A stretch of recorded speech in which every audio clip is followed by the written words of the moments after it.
Ciao a tutti, un bel augurio di conclusione dell'estate e dei principi dell'autunno. E sempre che il 21 di settembre, convenzionalmente, l'equinozio, in realtà dal punto di vista astronomico ho letto che è domani, mi pare dopo le 14, dunque il passaggio dall'estate all'autunno è domani, e in quell'estate l'ultimo dì entra in quest'estate 2024, che per sta che di San Matteo, oggi, quindi auguri a tutti i Matteo che ci ascoltano, a quelli che conoscete.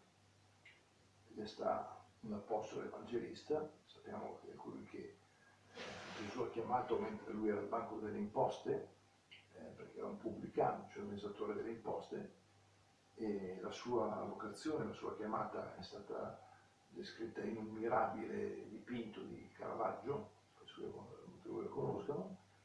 e dunque è stata una giornata bella e importante. Faccio questo video non solo per questi auguri, ma anche perché diversi, anzi tanti mi hanno domandato, ma non può dire che te mica di video, se è successo, come mai? E io avrei tante cose belle da dire, ma ho avuto dei problemi tecnici, che adesso non sto qua nei dettagli a descrivervi, ma con i macchinari che avevo me, insomma,